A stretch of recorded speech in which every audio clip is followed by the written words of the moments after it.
देखो जो घटनाटी आप कहते से घटनाटी अत्यंत दुर्भाग्यपूर्ण घटना।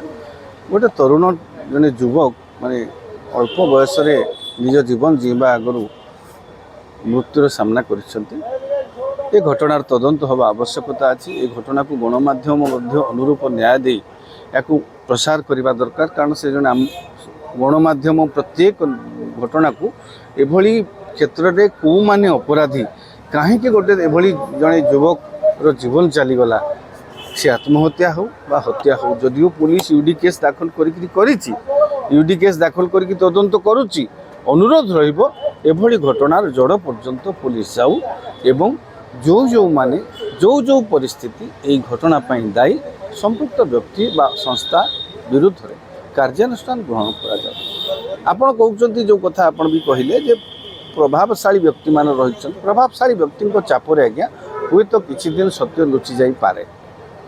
क्षमता चिरंतन नुहे, आपण व्यक्तित्व चिरंतन, क्षमता सौंदर्य ये समस्त बयस ये चिरंतन नुहे। सत्य आज नहले काली पदा को आसीबो। सत्य सूर्यर आलुओ भली, आज नहले 2 दिन पर 5 दिन पर 10 दिन पर सत्य पदा को आसीबो।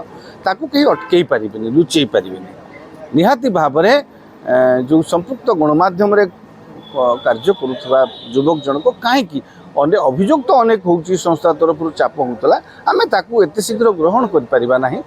पुलिस तार तदंत करू, घटनाटा कौन निर्यास को पहुँचू, आउ कहीं को परिस्थिति रे बिना परिस्थिति रे आत्महत्या हेले कहीं आत्महत्या कले, हत्या होते कहीं किए हत्या कला, ये समस्त घटनार जड़ पर्यंत जीवा।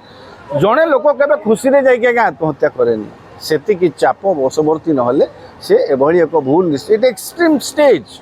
आपणकर आत्महत्याटा हूँ मनीषर हताशार चरम शिखर। आटा को जदि मनीष कौ स्तर पर्यंत चाप सही पार, चाप सहीबार सीमातिक्रमण हेले निहाती से गोटे भूल निष्पत्ति लिए। तेणु जदि आत्महत्या होती पछर चाप कौन, जदि हत्या घटी कारण कौन, से घटना सत्य पदा को आसवा आवश्यकता। शुणु मु कहूँ किट बेले जो भाई भाव में घटना को तनाघना करके संपुक्त संस्था भी प्रसारण करुले, भल करुले। सत्य किसी ना, सत्य पदा को आसला पर्यंत दायित्व हूँ गणमाध्यमर, हेले से दायित्व केमिति ए घटना भिन्न हम।